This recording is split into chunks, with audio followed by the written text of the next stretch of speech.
Olá, como vai? Seja bem-vindo ao Saber Direito Debate. Hoje o assunto é o Estatuto das Empresas Estatais e o nosso convidado é o professor de Direito Administrativo Emerson Caetano de Moura. Professor, muito obrigado pela sua presença aqui no nosso programa. Eu que agradeço a oportunidade. Diga uma coisa, professor, como é praxe aqui no Saber Debate, a gente quer saber a história dos convidados e eu queria saber como é que o senhor entrou no direito, como é que isso surgiu na sua vida? Nunca, assim, quando eu li 12, 13, 14 anos, normalmente o pré-adolescente já tem essa noção.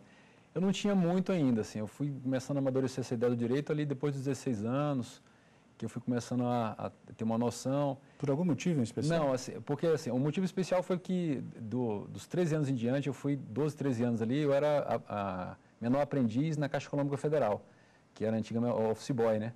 E eu trabalhei na superintendência, no Recursos Humanos, e o departamento em frente era o jurídico.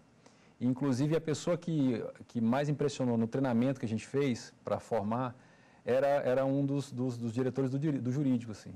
Então, assim, ele foi uma referência e era uma pessoa muito benquista, era uma referência para os funcionários mais antigos, os assessores lá. E aí, talvez, esse profissional lá da Caixa Econômica, que ele não era do jurídico em si, mas ele era uma pessoa que era formada em Direito também e exercia uma diretoria, que era na área de Recursos Humanos e era formada em Direito. Talvez essa pessoa, pelo impacto que ela assim, a presença de espírito que ela tinha, tanto com os menores funcionários, que eram os office boys, e com os grandes diretores, talvez ele tenha influenciado, que foi ali por volta dos 15, 16 anos, que eu tenha começado a cogitar essa ideia do direito. Não tinha advogado na família? Não tinha. Tinha uma, assim, talvez a mais próxima prima, que era mais velha, que estava cursando também o direito, mas a gente não tinha nem tanto contato assim para ter essa... Mas realmente o primeiro contato foi nessa oportunidade lá na Caixa Econômica Federal. Como é que era a sua realidade antes de entrar na faculdade? Então, antes de entrar na faculdade, eu fui um aluno egresso da escola pública, do sistema público de ensino. Eu sempre fui assim, bem estudioso, eu tinha um hábito de estudar assim, semanalmente, gostava muito de ler, tinha uma boa leitura e tirava umas boas notas, assim, não era aquele aluno excepcional, estava ali no topo, mas não era sempre o melhor aluno, assim. Mas assim, gostava muito de ler, gostava muito das disciplinas de história, geografia, era o que eu mais gostava. Eu gostava muito de língua portuguesa e gostava muito de literatura, gostei muito do ensino médio ali, no antigo ensino médio, que era o segundo grau, gostava muito de literatura. E aí casou um pouco com o direito, mas eu não pensei direito porque eu gostava de ler. Depois, quando eu cheguei na faculdade, eu vi que isso era uma ferramenta, uma habilidade, um hábito que ajudou muito na faculdade de Direito, porque é basicamente a leitura. A partir dos 16 anos, eu tive um tio, por parte de um tio materno, que ele era do Serviço Público, do Ministério da Justiça, foi servidor público de carreira, e para mim ele é um exemplo de profissional do direito, ele não era do direito da administração, mas profissional do servidor público, de carreira, engajado, dedicado, esforçado, chegava antes, terminava depois, exerceu chefia. E ele sempre me incentivou muito a fazer concurso público. Ele achava que concurso público era uma forma de você se colocar à prova, botar os seus conhecimentos, conquistar uma coisa realmente sua, ter uma vaga que era uma vaga que você conquistou pelos seus méritos. Então, assim, e o direito sempre tinha uma participação, sempre teve uma participação muito grande nos concursos, né? Todos os editais têm um grande volume, ainda que não seja do curso jurídico, mas tinha um volume de matérias jurídicas muito grande. Ainda hoje é assim. E aí ele me incentivava muito nesse sentido também, mas não foi a definição. Eu achei que o direito, eu costumo brincar o seguinte, com os colegas, que foi meio assim, você pega aquele formulário do curso, tinha assim, aquelas engenharias, medicinas, design, eu falei, eu não tenho nem talento, nem matemática, estatística e nem habilidades para fazer isso aqui. Aí sobrava assim, direito, psicologia, serviço social, não que sejam cursos menores, mas que não tinha nem tanto talento matemático, aquele que ia acima da média, nem aquele talento criativo de marketing, jornalismo, então, literatura. E aí eu falei, vou fazer o direito aqui, mas assim, eu já estava bem inclinado, achava que eu me atraía bastante pela ideia de juiz, de promotor, as carreiras jurídicas em si, assim. Como é que foi o seu período na faculdade? Meu período na faculdade foi um período, assim, de muita transformação, porque muda muito, assim, o universo se abre, é diferente. Você começa a ter um pensamento muito disciplinar, você tem pessoas de várias realidades e você já tem uma maturidade para começar a perceber essas realidades. Assim, então, você vê pessoas com extrema habilidade intelectual que você fala, não, realmente aqui é difícil bater, tive colegas assim, tem colegas com dificuldade, colegas que são vocacionados mesmo assim, para o direito, outros que não. Então, assim, você começa a conviver com essa, então foi muito, muito transformador. E a questão do universo jurídico como um todo, assim, da importância histórica do direito, as grandes mudanças, desde o Código de Napoleão, assim, a importância do direito canônico, a filosofia do direito. Então, a importância que muitos filósofos de renome multidisciplinar e mundial tinham para o direito, escreviam sobre o direito, né? Um Spinoza, que escreve ética lá, desde do próprio Platão, Sócrates, que tem passagens que remontam ao Estado, ao direito. Então, assim, foi muito transformador. E um período muito duro, que eu falei assim, vou entrar para fazer essa faculdade com aquele preceito bíblico. Entra como se fosse para fazer para o Senhor. Mas eu entrei de sola no curso. Eu fiz um curso que realmente, assim, talvez eu não tenha tido, realmente não tinha essa habilidade intelectual, essa capacidade diferenciada que alguns colegas que eu tive tinham. Assim, também não estava na base da pirâmide total, mas eu tinha uma dedicação, eu tenho uma leitura jurídica bem significativa, assim, eu lia muito, estudei muito, diariamente, assim, eu me dedicava. Como é a sua rotina hoje? Minha rotina hoje é o seguinte, eu sou advogado, atuo numa sociedade com alguns amigos e sócios lá. O senhor já saiu da faculdade, foi direto advogado? Não, quando eu entrei na faculdade, logo ali uns 4 semestres, eu falava, não, eu tinha aquele pensamento, vou ser o juiz ou promotor ali. Quando eu estava terminando a faculdade, eu já tinha uma convicção, assim, eu saí da faculdade falando assim, eu vou ser procurador da República, eu vou ser esses Danton Dallagnol, assim, na época tinha um Luiz Francisco que era muito, eu falei, não, vou ser procurador da República, tutela do Estado, porque você já tem uma noção, uma bagagem bem maior do direito. E fui. Aí no 4º ou 5º semestre, eu consegui um estágio num escritório muito bom e tive uma oportunidade muito boa. Eu estava saindo de um estágio do Ministério Público e fui para esse estágio. O estágio foi mudando e eu fui tendo oportunidades lá dentro e mudando de áreas e acabei que fiquei nesse escritório até me formar. Assim, e tive uma excelente orientação, era muito ralado, mas eu tive muitas oportunidades. E aí, assim que eu me formei, eu tive a oportunidade de ficar lá, de ser contratado, tive uma proposta muito boa, e estava aprovado também no concurso do STJ, e fui nomeado logo em seguida. E aí eu fiquei naquela, assim, realmente a advocacia era uma coisa, mas eu ainda precisava ainda daquele subsídio financeiro, eu pensei, olha, o cargo público é uma coisa mais regular, me dá uma remuneração suficiente para eu me manter e pagar uns estudos para eu continuar estudando, então eu vou seguir nessa linha de estudar para concurso. Cheguei aí a fase bem avançada de concursos grandes como Procurador da República, promotor, até juiz, e fui fazendo esse concurso. Não cheguei a ser aprovado, mas já estava assim na iminência, mas estudei muito para concurso. Assim. Mas eu saí já para o STJ. E no STJ, eu entrei, logo em seguida eu fui trabalhar no gabinete de um ministro, e tempos depois eu acabei sendo nomeado assessor de ministro. Eu era concursado e assessor de ministro e fiquei lá uma longa data assim. Para a gente encerrar mesmo, a sua rotina como advogado, então. Hoje, a sua rotina é como advogado? Como advogado. Então, assim, eu já não estou no período que eu dou tantas aulas, dei uma quantidade bem reduzida de aulas, a maioria é dedicada à advocacia. A advocacia, de quando eu me formei para agora, mudou bastante. Hoje, com as novas tecnologias, então tem muitas ações que se acompanham processo eletrônico. Então, é uma coisa, assim, eu tenho 2 escritórios, tenho um escritório na minha casa e tenho um escritório mesmo físico, e a gente atua dessa maneira. A gente faz uma advocacia mais de boutique, ou seja, para casos mais específicos, mais especializados, que é mais na nossa área. No caso da minha área, a área mais do direito civil e principalmente do direito administrativo, improbidade, nesse sentido. Eu continuo estudando, assim, tenho esse hábito. Eu costumo dizer que a minha profissão é estudar, aprender coisas e vender essas coisas num formato que possa atender a necessidade de pessoas. Ou dando aula, ou palestra, ou às vezes fazendo um parecer, conduzindo uma causa judicial. Eu costumo dizer que o meu negócio é estudar, aprender e transformar isso que eu aprendo em algum produto que eu possa vender esse conhecimento. Professor, vamos então à nossa primeira pausa? Vamos. É o primeiro intervalo aqui no Saber Direito Debate. Daqui a pouco nós voltamos a conversar com o professor Emerson Caetano de Moura. Até já.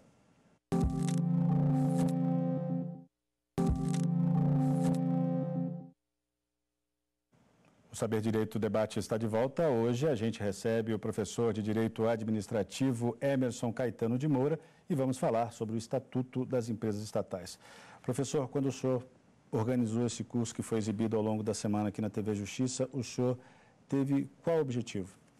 O principal objetivo é atender um público que é muito volumoso do saber direito, que são estudantes que estão ou na faculdade ou se preparando para um concurso público e precisam estar atentos a novidades principalmente aqueles que já estão em semestre mais avançado e já estudaram essa disciplina. Então, é uma matéria nova, mas é uma matéria muito importante porque há uma grande quantidade de estatais brasileiras que agora passam a submeter esse novo regime. Isso vai transformar, isso é bem contemporâneo e vai transformar bastante o comportamento jurídico dessas instituições. Então, eu pensei principalmente nesses estudantes de direito, alguns profissionais que não são especializados no direito administrativo e esses profissionais que estão se preparando para concursos públicos, porque no concurso público o direito administrativo é uma matéria muito vasta e ampla e certamente será cobrado nas várias carreiras esse estatuto. Vamos então aos temas tratados nas suas aulas. Primeiro, que limites existem para a intervenção do Estado na economia? Bom, esse limite ele foi dado pelo legislador constituinte. O legislador constituinte lá de 1988, quando ele foi elaborar a Constituição, quando ele foi delinear a carta principal de direitos e normativa do país, ele pensou, bom, eu vou permitir ou não vou permitir que o Estado intervenha na economia e explore uma atividade econômica? Então ele diz, olha, de regra eu não vou permitir isso. Então o artigo 173 da Constituição diz, olha, o Estado como regra, ele não é um agente econômico direto. O que é isso? Ele não monta uma empresa. O Estado não é para ter um comércio, não é para ter uma distribuidora de combustível. A lógica do Estado não é essa. Foi uma opção do nosso legislador em 88. Mas ele diz, em alguns casos excepcionais, eu preciso permitir que o Estado supra uma lacuna social, econômica, política, nessas searas, de explorar diretamente a economia. E ele falou, só 2 casos eu vou permitir. Então, qual é o limite? O Estado só entra com uma estatal para explorar a atividade econômica, se for para um relevante interesse coletivo ou se for para uma questão de segurança nacional. Relevante interesse coletivo, por exemplo, uma instituição financeira que forneça microcrédito. Ele, de repente, percebe que a iniciativa privada não está preocupada com o microcrédito, com as pessoas de baixa renda, com as pequeníssimas empresas. E aí eu quero uma instituição que seja voltada para isso. Não é uma instituição social, é uma instituição que está preocupada com aquele crédito pulverizado, que aí demanda uma operação muito grande. Ou ele quer uma instituição financeira para atingir municípios muito pequenos, em que as instituições grandes não queriam. Aí é onde ele pensa em, por relevante interesse coletivo, lançar um Banco do Brasil, uma Caixa Econômica Federal, e por assim vai. Ou explorar um determinado tipo de ramo econômico que seja economia de base, mineração ou energia elétrica, entende? Então, é uma questão estratégica nesse sentido. Então, o limite é esse. Elas só podem ser criadas e só podem atuar explorando a atividade econômica diretamente se for por questão de segurança nacional ou se for por um relevante interesse coletivo. O que a Constituição fala sobre concorrência? Ela impede que as estatais levem vantagem? Bom, então, quando o legislador constituinte, a Constituição, falou, não, vamos permitir essa exceção, aí o cuidado ficou redobrado. Tem todo o parágrafo 1º, 2º, 3º, 4º, 5º do artigo 173, que diz assim, olha, a gente tem que se preocupar porque essas entidades, por serem estatais, elas não podem nem gozar de supremacia, como é uma autarquia, como é um órgão público, jamais elas poderiam ter prerrogativas como órgãos ambientais, como a polícia, porque senão elas iriam distorcer o mercado, quebrar e gerar um abuso de poder econômico e uma concorrência desleal. Então, essa é uma preocupação. E segundo, ainda que elas entrem numa atividade econômica que ainda não é explorada por particulares, se elas tivessem todas as prerrogativas de poder público, a supremacia administrativa, elas iam evitar os novos entrantes. Ia ser um entrave quase que absoluto aos novos entrantes. Ou seja, nunca essa atividade, ou quase nunca, ela seria desenvolvida no mundo privado em algum momento. Então, essa preocupação da concorrência é impor absoluta proibição a essas instituições estatais que exploram a atividade econômica, impor a prerrogativa em relação ao concorrente particular. O senhor poderia explicar o que são as regras de governança das estatais? Bom, as regras de governança são basicamente uma adaptação do que já existe no mundo corporativo privado, principalmente em países de economia liberal de primeiro mundo, são mais Europa, Estados Unidos, Canadá, que na verdade são regras para definir basicamente o quê? Acionista ou cotista é quem pega o seu patrimônio, o seu capital e coloca para gerar uma empresa. E essa empresa tem um propósito, ou de lucro, ou social. Então, esse acionista, nem sempre ele é o administrador dessa empresa. Então, as regras de governança garantem segurança, transparência, relacionamento, controle, fiscalização e boas práticas de ambos. Então, diretor de uma empresa tem boas práticas de relacionamento com a própria empresa, com os colaboradores e com os acionistas. Cada um tem o seu papel. Então, as regras de governança vão estabelecer regras da companhia com o mercado, da companhia com os seus sócios, companhia com seus colaboradores e a relação de companhias com outras companhias. Companhias, eu digo, empresas.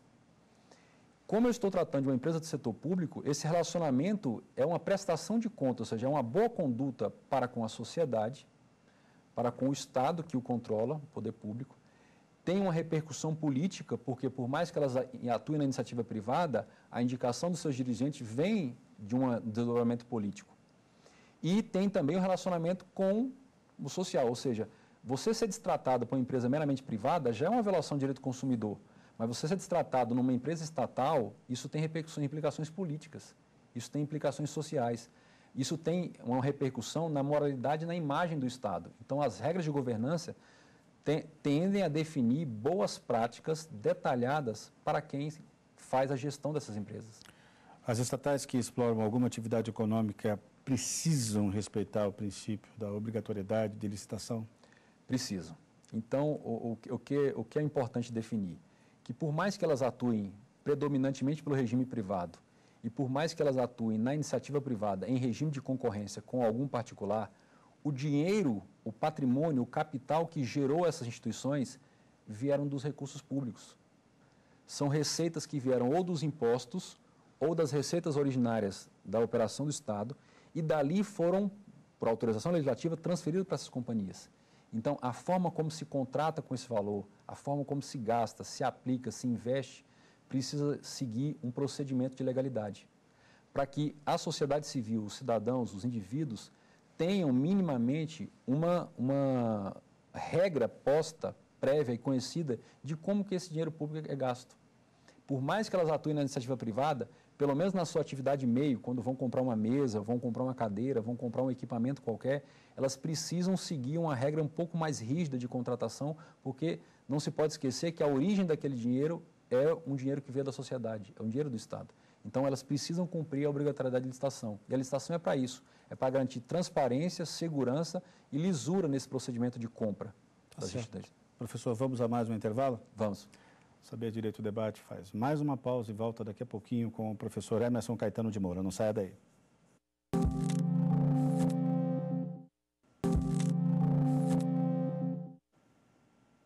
Estamos de volta com o Saber Direito Debate. Hoje o assunto, o Estatuto das Empresas Estatais, e quem fala sobre o assunto é o professor de Direito Administrativo Emerson Caetano de Moura. Agora é a hora dos livros sugeridos pelo nosso convidado e a gente começa com Empresas Estatais, o regime jurídico das empresas públicas e sociedades de economia mista, de Alexandre Santos de Aragão. Professor, o que se pode falar a respeito desse livro? Bom, primeiro eu gostaria de destacar que, assim, como a lei é recente, é de 2016, ainda não há uma vasta bibliografia, mas há bons autores.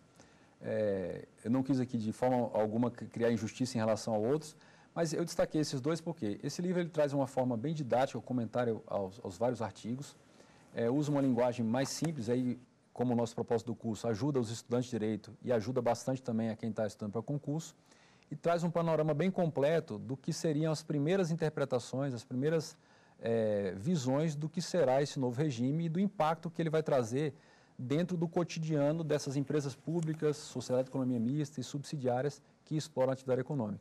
É um bom livro para iniciar os estudos e ter uma boa base do que vai ser essa nova legislação aplicada desde 2016. Tem um tópico aqui que fala das empresas controladas pelo Estado sem autorização legislativa. Acontece isso também? Acontece. Isso é importante porque o que acontece? Quando a gente fala das estatais ou das empresas públicas e sociedade de economia mista, estamos falando de uma instituição que nasceu como? O Poder Legislativo ou da União, do Estado, DF, município, aprovou uma lei autorizativa para criá-las. Seguindo essa lei, a autoridade máxima do Executivo baixa um ato e constitui e depois registra essa empresa. Então, essa é uma empresa estatal. Agora, o que pode acontecer? Essa lei que autorizou pode permitir que essa estatal criada pelo poder público, ela própria crie uma subsidiária. Aí já é uma outra categoria. É uma entidade no mundo privado, subsidiária criada por essa estatal. O que é uma meramente controlada sem autorização legislativa? Essa controlada é quando, por exemplo, ou uma dessas estatais ou um ente público qualquer vai ao mercado e compra o controle acionário de uma empresa que nasceu privada, mas passou o seu controle acionário para o poder público. Não há uma autorização legislativa para o nascimento dela. Há uma autorização legislativa para a aquisição desse tipo de ativos financeiros, mas não para o nascimento. E aí há uma discussão importante, mas prevalece o entendimento de que elas também têm que seguir algum tipo de regramento, porque agora o Estado colocou o dinheiro lá dentro, fez uma aquisição. E aí aquela mesma lógica de um controle mínimo de regras públicas sobre uma entidade que nasceu privada, mas passou para o controle do poder público. Como uma empresa encampada. Isso, a gente poderia dar o exemplo de uma empresa que foi encampada ou uma empresa que deliberadamente foi comprada, por uma questão estratégica, comprou-se aquela empresa. O senhor também trouxe aqui Estatuto Jurídico das Empresas Estatais, de Gustavo Amorim Antunes. E esse livro aqui, professor? Esse livro me chamou a atenção por quê? Porque se a gente analisar a biografia desse autor, ele é mestre e doutor na área de contabilidade e tem conhecimentos jurídicos também. Então, o que acontece? Como a operação interna de uma sociedade anônima, de uma empresa, de uma grande companhia, uma empresa estatal, ela envolve muitas questões financeiras, contábeis, alguém que analisa, alguém que tem uma profunda formação na área de contabilidade, de gestão de empresas, e analisa essa legislação, pode trazer o esclarecimento de alguns conceitos jurídicos que estão na lei, porque estão na lei, mas de muita análise operacional de empresa, ele pode trazer a elucidação mais clara de alguns conceitos que o meramente jurídico talvez não traria, porque ele convive mais com o cotidiano operacional de uma companhia grande como as estatais. Isso aqui é bem específico mesmo, né? Isso.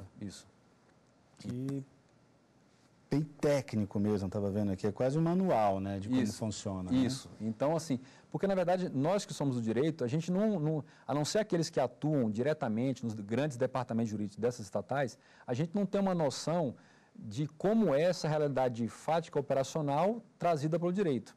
Só os grandes advogados de um Banco do Brasil, uma Caixa Econômica, uma Petrobras, que são as principais e mais conhecidas estatais brasileiras, só quem está lá no dia a dia advogando que tem essa noção do que é uma realidade fática transposta para a norma jurídica. Então, talvez esse livro seja um livro mais aprofundado para esclarecer alguns pontos que os meros estudantes que não convivem com essa rotina de grandes empresas no mundo jurídico teriam para esclarecer. Eu gostaria também de tratar com o senhor de algumas questões que não puderam ser apresentadas no bloco anterior do programa. O que justifica, por exemplo, a gente falou da questão das licitações, né? Mas o que justifica a existência de regras próprias para a licitação e contratação no caso das estatais? De forma bem objetiva, essas estatais de que estamos tratando, regidas pela Lei 3.303, são estatais excepcionais, elas não são a regra, apesar de existirem muitas, elas nascem por uma exceção. Mas a Constituição deixa bem claro, elas nascem para concorrer no mercado. A Lei Geral de Licitações, que é 8666, ela prevê uma licitação, um procedimento, pensando num órgão, pensando numa instituição propriamente pública.